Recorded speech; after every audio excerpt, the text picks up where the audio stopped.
베드로 사도는 이 베드로 전서와 베드로 후서 이 두 신약 서신서를 남겼습니다. 특별히 베드로 사도가 그 서신서의 주요 그 베드로의 그 메시지가 뭐냐면 그리스도인들을 향하여 이 소망을 가지고 있으라는 것. 또 베드로 사도는 특별히 그 당시 교회에 그리스도의 다시 오심에 대해서 성도들이 절대로 잊지 말고, 그러니까 그 믿음을 더 확고하게 분명히 가지라고 그렇게 권면을 그 베드로 전서와 후서에 했습니다. 그 이유가 뭐냐면 베드로는 이미 벌써 그때에 그러니까 베드로 전서와 후서를 쓸 당시에 베드로는 이미 벌써 나이가 많이 든 젊은 시기를 이제 지난 시기입니다. 그리고 이제 곧 자기는 그리스도의 곁으로 가야 되고 이 땅에는 교회가 이제 남아 있기 때문에 베드로 사도는 그 남아 있는 교회, 남아 있는 그리스도인들에게 사실 그들이 많은 그 세상에서 그 주변에서 뭡니까? 고난을 당하는 것을 보았단 말이에요.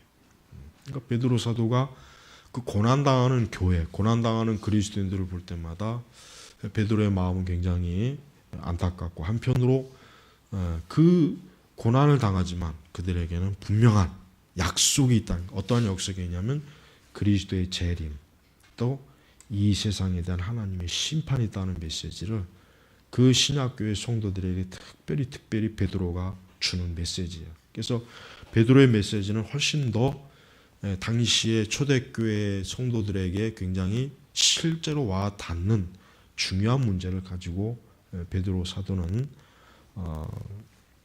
사도로서 하나님의 말씀을 그들에게 주고 있는 것입니다. 오늘 우리가 읽은 이 본문에도 중요한 게 뭐냐면, 우선 베드로 사도는 우리 성도들이 이 땅에 있는 동안 우리에게 여러 가지 시험과 어떤 근심이 있을 것이라고 하는 것을 베드로 사도는 그것을 미리 주의를 시키는 것입니다. 즉 그리스도인이라고 해서 시련과 또 고통, 근심, 이것이 없을 수는 없다 이거예요. 그러나 문제는 우리가 여러 가지 시험과 잠깐의 어떤 근심을 당하겠지만 그것이 결국은 뭡니까? 결국은 그리스도 앞에서 칭찬과 영광과 존귀를 얻게 하는 아주 신앙의 중요한 요소가 된다는 것이에요. 그래서 그리스도인들은 이 땅에서 우리 그리스도인들이 살아갈 때 그리스도인들은 참된 소망에 대한 믿음으로 이 세상을 잘 이겨내고 헤쳐나가고 또 신앙생활을 온전히 하도록 지금 베드로 사도가 용기를 사실은 주는 거예요. 위로를 주는 것이에요. 그래서 무엇보다도 3절에 보면은 주 예수 그리스도의 아버지 하나님을 찬양하자. 여러분, 성도들의 특징이 뭡니까? 하나님을 찬양하는 사람입니다. 초대교회 때부터 그리스도인들 교회하면은 뭡니까? 하나님을 찬양하는 거예요. 왜 찬양하겠습니까? 하나님이 영광을 받으실 분이기 때문에, 그분이 우리를 구원하셨기 때문에, 또 그분이 마땅히 찬양을 받으실 만큼 존귀하신 분이기 때문에 찬양을 한 것입니다. 여러분, 우리 성도들은 항상 하나님을 찬양할 때 우리 영혼이 어때요? 새 힘을 얻는 거예요. 우리의 마음이 어때요? 믿음의 든든함을 갖게 되는 것입니다. 그래서 찬송은 우리 신자들에게 있어서 찬송이라고 하는 것은 단순히 그 찬송이 불러서 내가 그 찬송을 통해서 스트레스를 풀고 속이 시원해지고 그런 차원이 아닙니다. 찬양이라고 하는 것은 궁극적으로 뭐예요? 피조물이 하나님을 우러러보며 경외하는 것이거든요. 그래서 사실은 이 찬양은 귀합니다. 언뜻 어떤 사람들은 오해합니다. 개혁교회는 별로 찬양을 하지 않는다. 그러면 개혁교회는 찬양을 소홀히 하느냐? 그렇지 않습니다. 개혁교회가 얼마나 거룩한 말씀을 통한 찬양을 합니까? 우리가 시편으로 하나님을 찬송하는 것은 가장 좋은 찬양이에요. 그러니까 찬송과 찬양도 나쁜 것이 있고 그저 그런 것이 있고 가장 좋은 게 있습니다. 가장 좋은 게 뭐겠습니까? 하나님 말씀으로 하나님을 찬양하는 게 가장 좋은 거예요. 그러니까 우리가 이 시편 찬송을 하는 이유가 바로 거기 있는 것입니다. 물론 우리가 예전에 쓰던 예배용 통일 찬송가나 요즘 새 찬송가 이렇게 보고 있지만은 그런 찬송이 나쁘다는 건 아니에요. 그러나 그것보다 더 좋은 찬송이 바로 시편 찬송이에요. 더 좋은 거. 여러분이 혹시라도 왜 시편 찬송을 부르냐 그러면은 더 좋은 찬송이기 때문에 부른다고 얘기하면 돼요. 그 대신 CCM은 나쁜 거예요. 그거는 결코 그런 찬송을 가지고는 오늘 베드로가 말한 것처럼 우리 주 예수 그리스도의 아버지 하나님을 찬양하자 하는 데 있어서 그런 걸 가지고는 하나님을 찬양하기는 저는 곤란하다는 생각을 많이 합니다. 왜? 그것은 주 예수 그리스도의 영광을 드러내지 못합니다. 또 뭡니까? 하나님의 영광을 드러내지 못하는 거예요. 주 예수 그리스도와 하나님, 그분의 아버지 되신 하나님을 찬양할 수 있는 가장 좋은 찬송이 뭐겠습니까? 예수님과 하나님에 대한 것을 풍성하게 드러내는 그런 가사가 있는 것이 가장 좋은 것이란 말이에요. 그래서 여러분, 우리가 하나님을 찬양하자는 것은 뭐예요? 이것은 하나님을 경외하자, 하나님을 우러러보자, 하나님께 영광을 돌리자. 지금 그런 거예요. 그래서 베드로 사도는 제일 먼저 뭘 얘기하나? 찬양하자. 우리가 하나님을 찬양하자. 그분은 예수 그리스도 아버지가 되신 분이다. 그리고 왜 찬양을 했냐? 그 이유를 적었어요. 그분은 자신의 풍성한 긍휼을 따라 우리를 거듭나게 하시고 예수 그리스도를 죽은 자들로부터 부활하게 하셔서 우리에게 산 소망 있게 하시고. 자, 베드로 사도가 하나님을 찬양하자 했을 때 그 이유를 여기다 적어놨다요.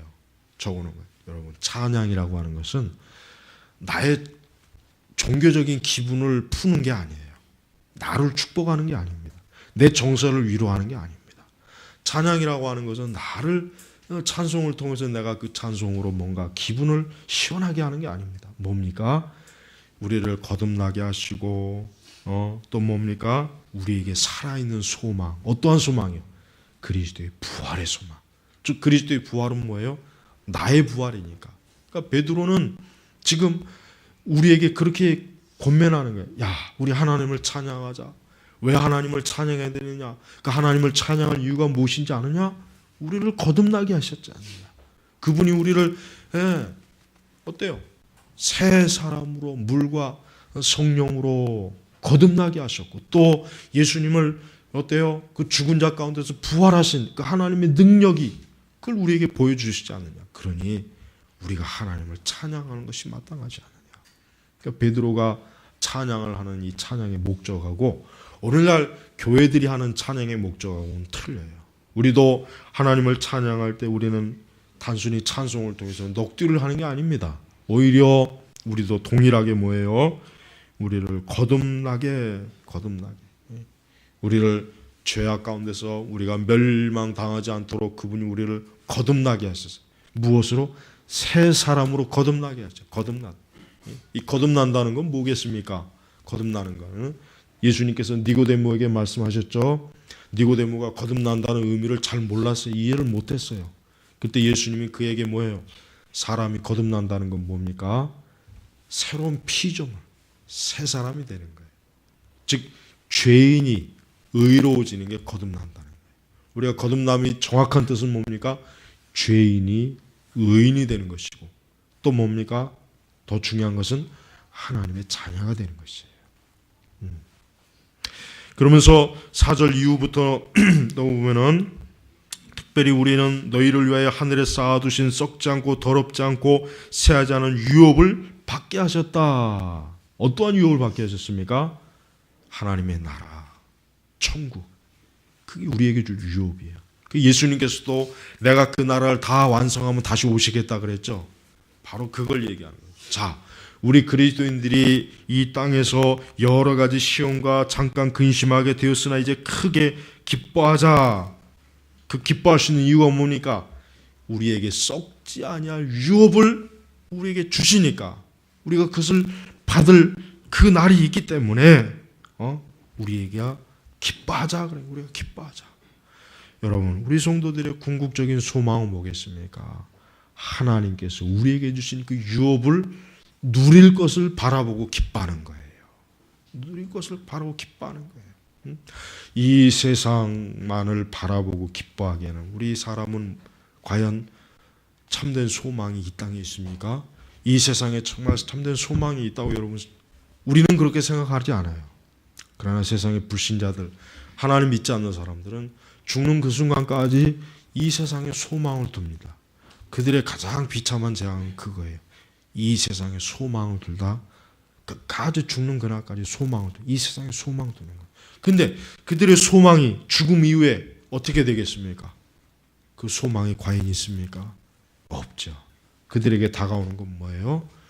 사람이 한번 죽는 것은 정한 것이요, 그 후에는 뭐라고 그랬죠? 심판일 것이다. 심판이 있다 그랬어요. 요즘 제가 보는 신문의 그 기사의 주 내용이 뭐냐면, 한국 사람들이 평균 나이 들어서 한 10년은, 요즘 수명이 늘어나긴 늘어났지만, 그러나 늘어난 게 좋은 것이 아니라 마지막 죽을 때까지 10년 동안은 병으로 골골골골 고통받다 죽는다는 그런 기사를 요즘 많이 나오더라고요. 그러니까 사람들이 장수, 오래 사는 걸 좋아하는데 실제적으로 가만히 분석해 보니까 마지막 10년 동안에는 병으로 고생하다 죽는데요. 여러분, 이 세상의 소망은 바로 그거예요. 여기서 아무리 우리가 이 땅에서 내가 지금 현재 내 마음의 어떤 소원이 다 이루어진다고 해도 우리의 종점과 이 세상에서 우리의 종점이라고 하는 것은 뭡니까? 질병으로 고통받다 결국 죽는 것입니다. 그런데 오늘 베드로 서신에는 그러한 게 있습니까? 아니에요. 오히려 가면 갈수록 뭐예요? 8절에 보니까 가면 갈수록 그 베드로는 너희가 그분을 보지 못하였으나 사랑한다. 지금도 그분을 보지 못하면서도 믿으며 말할 수 없는 영광스러운 기쁨으로 즐거워하니. 이게 그리스도인들에게만 주어지는 특권이에요. 축복이에요. 여러분, 세상에 말할 수 없는 기쁨과 영광으로 이 세상을 살아가는 사람들이 누가 있겠습니까? 그리스도인들 말고 정말 누가 있겠습니까? 한번 찾아보십시오. 없습니다. 절대 없는 거예요. 그러면서 우리는 우리가 이 땅에서 믿음의 시련을 겪고 그리스도를 믿음으로, 하나님을 믿음으로 거듭난 사람으로서 살아갈 때 우리가 이 세상에서 당하는 모든 고난이나 그런 어려움이 결국은 뭐라고 그랬습니까? 예수 그리스도께서 나타나실 때 칭찬과 영광과 존귀를 얻게 하려는 것이다 라고 했어요. 자, 이 당시에 이 베드로의 서신을 보는 신약의 성도들은 예수님을 실제로 보지 못한 사람들이 거의 대부분이에요. 그래서 여기서 보니까 너희가 그분을 보지 못하였으나, 베드로는 봤죠. 뭐 보기만 했습니까? 3년 동안 예수님과 같이 먹고 자고 했잖아요. 그런데 베드로는 나처럼 예수님을 보지도 못했지만 너희들이 어때요? 그분을 보지 못하면서도 믿으며 예수님의 살아있는 실제 하심을 믿으니까 어때요? 저들이 말할 수 없는 영광스러운 기쁨으로 즐거워한다. 이게 바로 성도에게 주는 최고의 기쁨입니다. 여러분 보세요. 기독교는 실제적인 종교입니다. 제가 이 말을 자주 쓴 것 같아요. 기독교는 실제적인 종교예요. 자, 우리가 한번 정직하게 한번 보세요. 내가 지금 신앙생활하고 내가 믿고 있는 하나님이 실제로 존재하지도 않고 실제로 없는 건데, 무인데 내가 이것을 믿고 기뻐하고 즐거워할 수는 있어요. 그러나 그것이 결국은 어떻게 됐습니까? 허무하게 아무것도 잡히지 않을 거 아니에요. 왜? 없으니까. 우리 최근에 우리 다른 우리 두 분이 계시지만 이단자들이 이단에 속해서 기쁨을 얻을 수는 있어요. 거기에 평안과 만족을 얻을 수는 있습니다. 그러나 그것이 실체는 없잖아요. 그러니까 사람이 종교를 가져도 환상으로 가질 수는 있지만, 그러나 그 환상은 어디까지나 환상이에요. 그렇죠? 그러나 기독교는 뭐예요? 그게 아니에요. 그래서 베드로 사도가 너희가 비록 예수님 보지 못했다. 그러나 그분은 살아계신다. 근데 너희들이 정말 예수님을 본 것처럼 너희가 믿음으로 있으니까 어때요? 말할 수 없는 영광스러운 기쁨으로 즐거워한다는 거예요. 그러니까 베드로는 어때요? 자기는 예수님을 봤어요. 예수님이 부활하신 것도 봤어요. 그러니까 베드로는 뭐 정말 죽었다께 뭐 아무리 뭐라고 해도 예수님의 존재를 부인할 수는 없단 말이에요. 그렇죠? 그러나 예수님을 보지 못한 사람들은 어떻게 해요? 베드로가 그 보지 못한 사람들에게 그 하늘의 소망, 그리스도의 영광, 하나님의 영광을 막 설명해요. 그런데 저들이 그 베드로의 그 증거하는 복음과 말씀을 받아들이고 믿은 거예요. 그러니까 베드로 사도가 그게 기쁜 겁니다. 여러분, 성경에 보지 않고 믿는 자가 복되다 그랬죠? 누가 말? 예수님이 친히 말씀하셨어요. 여러분, 우리는 여러분이 정말 분명하게 가지고 있어야 될 게 뭡니까? 그리스도인들은 지금과 같은 세상의 그리스도인들은 하루에도 10번이고 100번이고 1000번이고 그리스도는 살아계시다. 그리스도는 살아계시다고 하는 믿음을 자기 스스로에게 확신을 갖도록 고백해야 돼요. 왜? 예수님만이 정말 분명한 실체가 되기 때문에. 지금 보이는 이 세상은 잠깐 육신으로 물리적으로 잠깐 존재하는 거예요. 그래서 베드로 사도도 그랬죠. 이 세상이 왜 지금 잠깐 존재하느냐 아느냐? 나중에 하나님이 불태워 없애려고 그때까지 잠깐 간수하는 거다. 베드로 사도 그런 말씀을 증거했죠. 맞아요. 그러니까 우리 성도들은 뭐예요? 우리 그리스도로 예수님을 믿는 사람들은 궁극적으로 이 세상에 어떤 소망도 두질 않아요. 물론 잠깐 이 세상에 사는 동안 믿음의 시련은 있어요. 예를 들면 때로는 질병에, 경제적인 어려움에, 사람들로 인하여 고통을 받는 거, 또 내가 참 어떤 힘들어하는 거 있어요. 있긴 있단 말이에요. 그러나 그거는 잠깐이다. 우리의 궁극적인 소망이 뭐냐? 우리에게 주실 뭐예요? 하늘에 쌓아두신 썩지 아니하고 더럽지 않은 쇠아재 유업. 성도들이 유업, 이거에 소망을 두는 거예요. 이거에 소망. 여러분, 저는 분명히 얘기할 수 있습니다.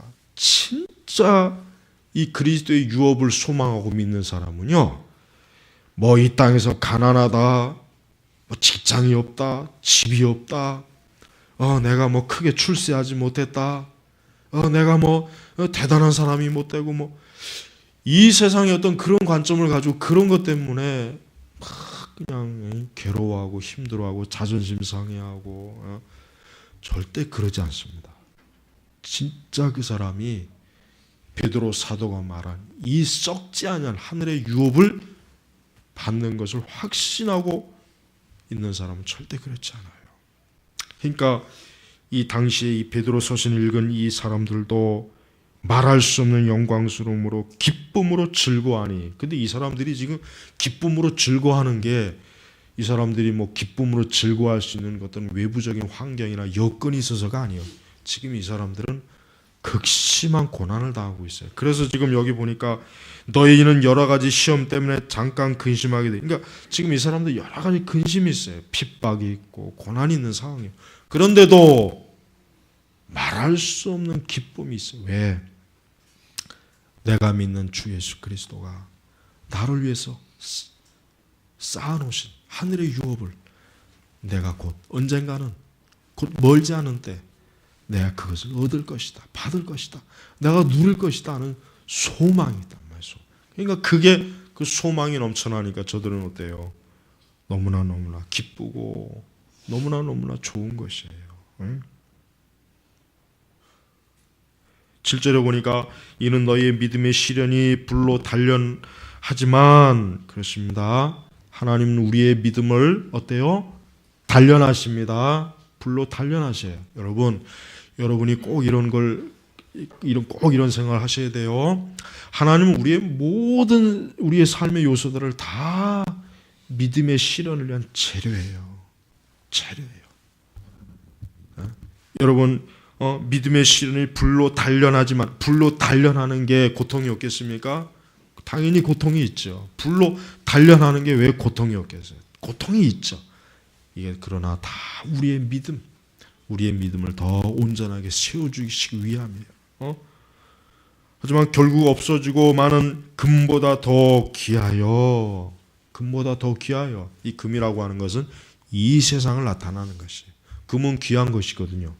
금은 반짝이는 것이고 금은 귀한데, 그러나 금이라고 하는 건 이 세상을 상징하는 거예요. 그래서 금보다 더 귀하여, 세상보다 더 귀하다는 거예요. 예수 그리스도께서 나타나실 때 칭찬과 영광과 존귀를 얻게 하려 하는 것이다. 이 믿음의 시련을 잘 견딘 사람, 이 믿음을 잘 간직한 사람, 그리스도를 믿는 믿음을, 순전한 믿음을 끝까지 고수한 사람은 어때요? 예수님께서 그에게, 예수님이 오실 때, 예수님 앞에 예수님께서 나타나실 때 칭찬과 영광과 존귀를 얻는 거예요. 존귀를 얻게. 우리 성도들은 단순히 예수님이 오실 것이다, 주의 재림을 기다리는 차원이 아니에요. 내가 그분에게 칭찬과 영광과 존귀를 얻느냐 하는 데 관심을 두는 겁니다. 이거에 관심을 두는 거예요. 이거에 관심을 둬야 돼요. 진짜 성도는 여기에 관심을 둡니다. 이 세상의 칭찬과 영광과 존귀는 관심이 없어요. 이 세상이 나한테 그런 거 안 줘도 된다. 이 세상이 그런 거 나한테 전혀 수요하지 않아도 되네. 그러나 내가 적어도 그리스도에게만큼은 칭찬과 영광과 존귀를 나는 받고 싶다. 이게 진짜 성도들의 심령의 마음, 믿음이에요. 믿음. 이게 있어야 됩니다. 만약에 우리 교우분들 가운데 이런 게 없는 분들은 지금부터라도 이걸 가지셔야 돼. 내가 주님 앞에 섰을 때, 주님께서 나타나실 때, 그분이 나타나실 때, 그분이 나를 칭찬과 영광과 존귀로 나에게 상급을 주실 것이다. 내가 이걸 기대해야 돼요. 이걸 바라봐야 돼요. 이게 없다면 그 사람들은 거꾸로 세상의 칭찬과 영광과 존귀를 지금 바란다는 거예요. 뻔해요. 그러니까 성도들은 이 세상에 대한 매력을 가져서는 안 됩니다. 이 세상의 칭찬을 갈급해서는 안 됩니다. 이 세상 영광 같은 건 정말 하찮게 여겨야 됩니다. 그 대신 반대로 예수 그리스도께서 주시는 그 칭찬, 영광, 그 존귀함은 어때요? 그런 욕심을 가져야 돼요. 그는 받고 싶어서 애를 써야 된단 말이에요. 애를 써야 된다. 그게 없으면 안 돼요. 그거 없는 사람들은 당연히 세상을 향한 사랑밖에 가져올 게 없어요. 그러니까 진정한 성도는 다른 그 어떤 것보다도 예수 그리스도께서, 그러니까 그리스도를 믿지 않은 이 당시의 성도들은 어떠한 믿음이 있었습니까? 비록 자기는 보지 못했지만 분명히 예수님께서 나타나실 때 나에게, 믿음의 시련을 잘 이기는 나에게 칭찬과 영광과 존귀를 주실 것이다. 이것 때문에 이들이 기뻐한 거예요. 이것 때문에 말할 수 없는 영광으로 기뻐한 것입니다. 자, 이것이 우리에게 있습니까? 이것이 나에게 있습니까? 우리가 과연 이런 걸 우리도 역시 동일하게 이런 걸로 인하여 기뻐하고 있습니까? 우리가 만약에 이런 걸로 기뻐하지 않고 단순히 세상 것으로 인해 기뻐한다면 그 사람은 너무나 안 된 사람이에요.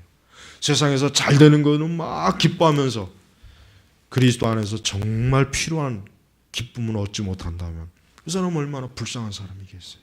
세속적인 사람이란 말이에요.